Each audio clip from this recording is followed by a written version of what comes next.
is going on? Ladies and gentlemen, BizzyDad here, you there, checking out the latest deck build video, and it is a must. I always start these off the same way. Let me say hello to my newest subscribers coming in at the bottom of the screen. Oh, excuse me, we have some rock stars coming in right now. Thank you guys so much for hitting that subscribe button. I really appreciate it. More people on board, Team Busy. There is always room, and whenever I get those notifications saying I have a new subscriber, it makes my day. So guys, thank you so much to the newest subscribers, to the old school subscribers, people who've been here since day one, always liking and commenting. I'll never forget you guys too. Thank you all very much. And we are slowly creeping up on a milestone, 400 subs. We're getting there. Looking forward to it, not taking it for granted, but really looking forward to it and hoping for that day, which I'm hoping is really soon. So speaking of milestone, this is a milestone deck profile because I checked my channel just the other day and noticed that this will be the 20th deck build on this channel. So I really think it would be a good idea to go back in time and for the first time in channel's history, bring back a ruler that I built the deck before and revamp the deck. So why not take the first ruler I ever made a deck profile for and bring her back, show something new. She's got a new look, right? So she should get a new deck. So here is Vlad Tepes, right? And this is the promo Vlad, and the artwork looks so cool. Sith Lord, I don't know, we got the lightsabers there, it looks like.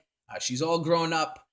She's not funny anymore, not so cute, but the ability is still so killer, still the same. So this is going to be a Wanderer format deck. We're going to get some Grim Cluster cards in here, obviously, because she is Grim Cluster. My original deck profile for Vlad was all black stones, no Resonators, just spells and additions, and just control you the entire game until the stones built up for me to just use Vlad's ability to end it. The ability is so killer, and that's still our primary win condition here. However, this is a much more aggressive deck.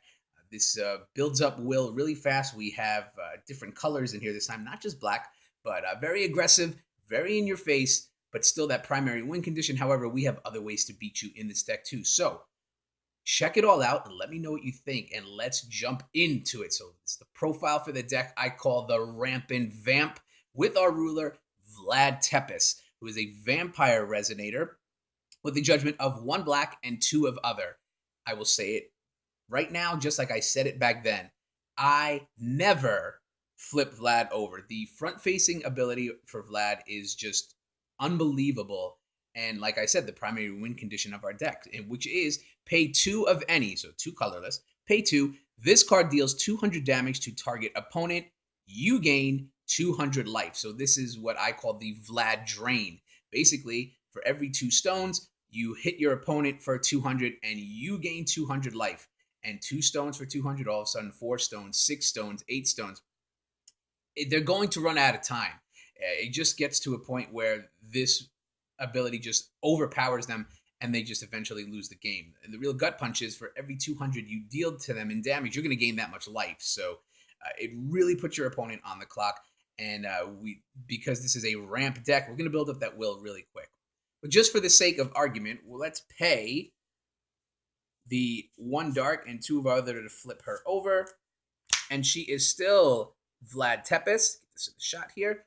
Same artwork on both sides, which I think is interesting, but it is a promo card. It is a full art card. So, okay, 800 attack, 1000 defense. She's still a vampire. When this card enters your field, destroy target resonator with total cost of 3 or less, and you gain life equal to the defense, okay?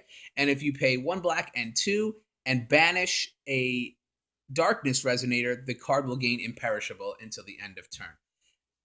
You lose that draining ability, and you really lose the power of Vlad. So like I said, it's extremely, extremely rare when I see anybody flip Vlad over. She's all about that front-facing ability of just draining. So let's get into the stone lineup, and it is a black-green deck, so we're going to see 4 copies of Magic Stone of Black Silence. This is going to give us access to both black and green.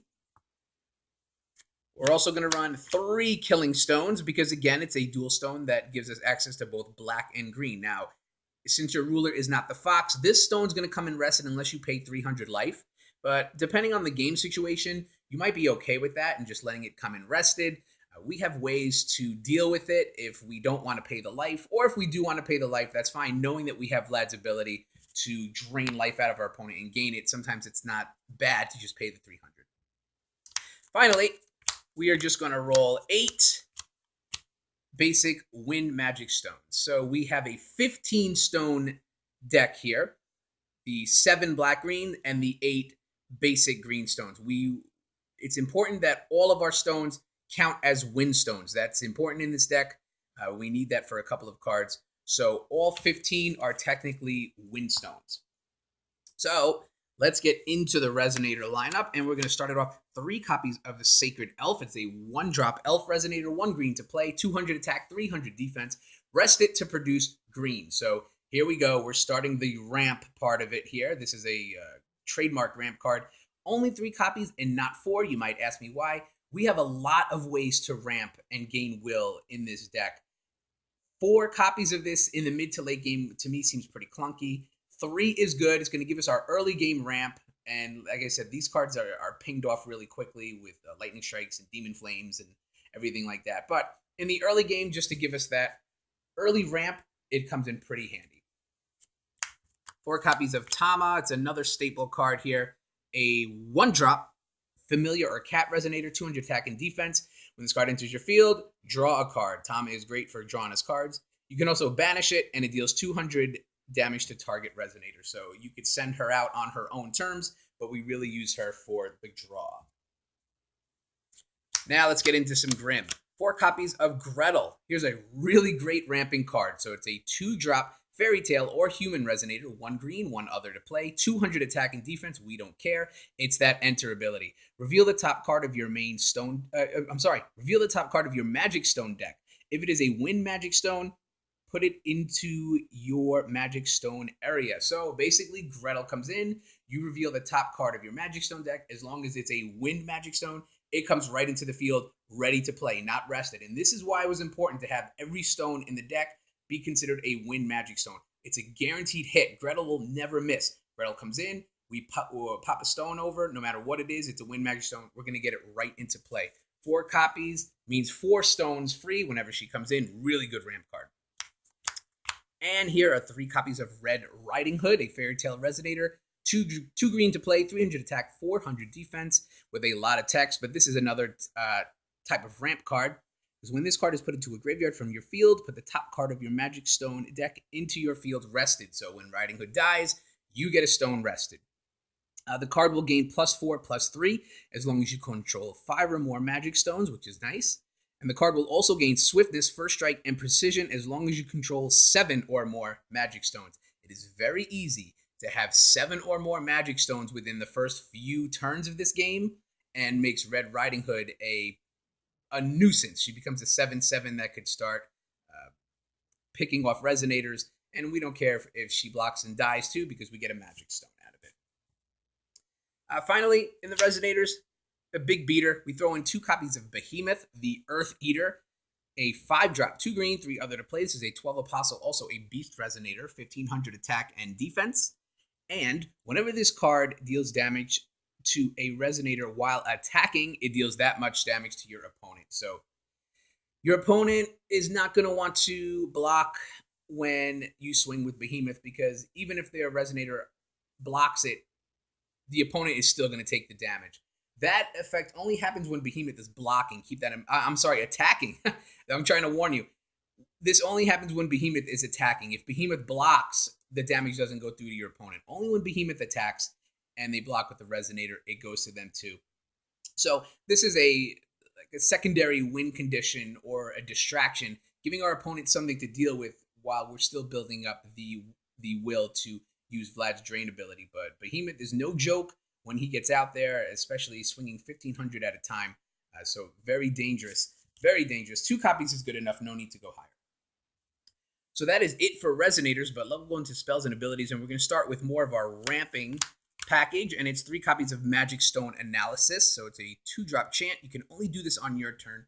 1 green, 1 other to play. Search your Magic Stone deck for a non-special Magic Stone and put it into your field. Then shuffle your Magic Stone deck. So basically, it's just a way to go get a wind Magic Stone. can't be one of the dual stones. Has to be a basic or a non-special, but that's okay. We run 8 of them. So for 2, we get 1 and put it into the field. Not rested, we could put it into the field recovered and ready to play. 3 copies, Blessing of Yggdrasil. This should be no surprise. A 2-drop chant. You can only do it on your turn. Search your Magic Stone deck for a card and put it into your Magic Stone area rested, then shuffle your Magic Stone deck. This is a really good way to go search out killing stones and putting them into the field rested. They're going to come in rested either way, but here's a way to do it without having to make that decision. Pretty good card here. Also, 3 copies of Wetlands of Magical Origins. I just call this card the Wetland, so when I have to say its full name, I'm never 100%. So this is an addition, 1 green, 1 dark to play, and you rest it and you recover target Magic Stone. This card is pretty clutch in this deck because it helps us recover stones to use again, which is great. If we can get 2 of these on the field, we can pop up 2 stones and then use them to hit our opponent for Vlad's ability to drain 200 life at him. So really good card right here. It really comes in handy. So that was our ramp. That's going to build up our stones. And the stones build up really fast. But we do need a little bit of defense, a little bit of control. So here are 4 copies of Stoning to Death. Obviously, this is a dark deck. It's Wanderer. So this card is going to be in here. This is such a staple.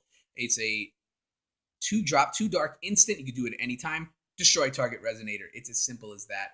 Our opponent has a big guy swinging at us. We can just drop this and kill them. We have one of our Resonators swinging, and they want to block with one of their Resonators. We can just destroy it with this, and the damage will get through. Although with Behemoth, we can let them block. That's okay. The damage is going to get through anyway. But this is a pretty good card. Control our opponents. Make sure no big threats are on the board while we're trying to build that ramp up to potentially end the game. 3 copies of Heavenly Gust, and although you do see these in my decks a lot, this card is extremely important in this deck because we are looking to knock out any chance our opponent has of using the Ice Shackles.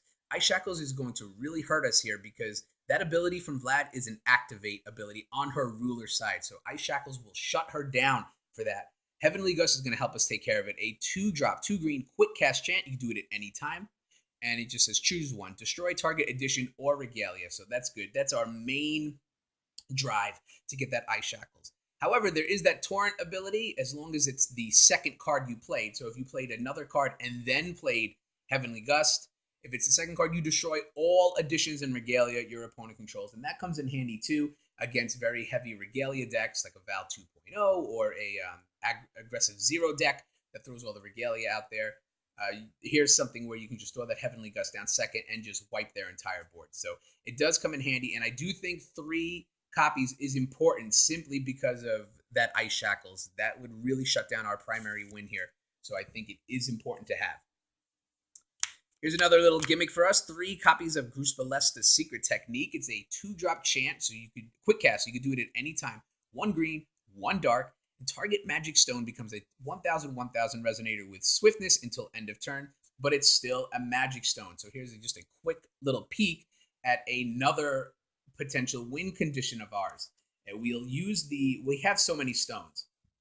So we can use the Gruspalesta's Secret Technique to turn one of our Magic Stones into a 10/10 Resonator with swiftness. So they can then attack our opponent. We get that 1,000 through. If we have the Wetlands still on the field, we're going to rest the Wetlands, recover the Magic Stone because the Secret Technique says this is still a Magic Stone, and we could swing again for another 1,000 to our opponent. And if we have the stones and the card in our hand, if our opponent wants to try to block one of these shots, we can just use Stoning to Death, kill the blocking Resonator, and the 1,000 will get through. So it's another potential win condition besides draining, besides the Behemoth. We also have the Secret Technique to use, turn one of our stones into a 10/10 and just start swinging away. Get those Wetlands, recover it, get the stoning in there to block anything. Another nuisance, so another way to win, another good luck. We have 2 copies of Eternal Recurrence. This is just kind of a safety hatch card right here. So it's a 3-drop chant. It's a 5-drop chant, 2 dark and 3 of other. You can only do this on your turn, but it's as simple as it gets. Destroy all Resonators. Everybody is gone off the board. So if we are coming up against somebody who's running those tokens, running those elves or fairies, building a pretty big board presence quickly, we don't want it that quick because we need to build up some will. we can play this card and just wipe their board. It's not going to really matter too much to us, especially if we have Riding Hood. If we have Riding Hood and we destroy our own, well, we're just going to get a stone out of it. And really all the other cards for drawing and will production, they already serve their purpose. So again, just like a defensive card, in case of emergency, use this card and just kind of wipe their board. Finally, in the main deck, it is 3 copies of the Heavenly Instrument, Hydromonica. Here is a Regalia with 0 cost and a lot of text, but it definitely helps us out. So we can rest it to put the top card of your main deck to the bottom of the main deck. That's not going to help us here.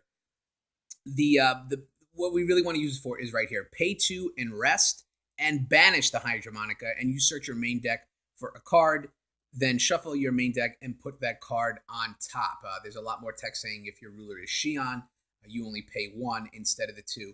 But really, this card is out there to get us whatever card we want right before our draw phase. So if we're looking for another card to ramp up a little bit, if we want to throw the Behemoth down, if we want to get another wetland so we can double recover a stone for the secret technique, this card's going to help us get there. So really good way to just wrap up the deck with drawing and will production and secondary win conditions.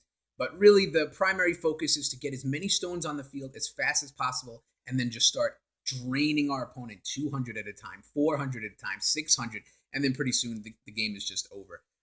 What's really nice about it is whenever you drain, you gain that much life. So you can take a couple of hits from your opponent in the meantime.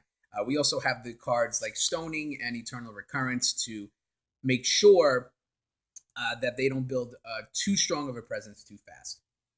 So guys, we're going to get into the sideboard, and I wanted to give you a fun sideboard. To put yourself in a tournament situation, you went first, you just won the game with Vlad.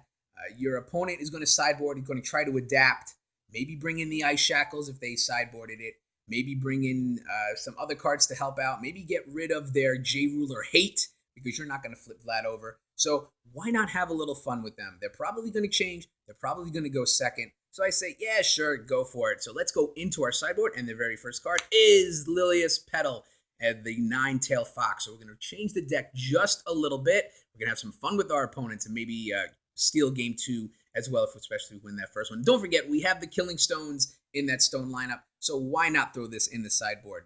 Everybody knows this ruler by now. It's pretty heavy in the meta.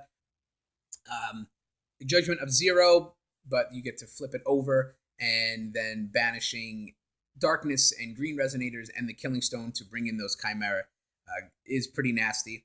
I have not made a full Fox deck just yet, only because all the Fox decks are pretty much the same. You can go anywhere and find them. I'm working on something fun. But for now, this is just, like I said, fun sideboard. We're going to throw the Fox in there to kind of mess with our opponents a little bit.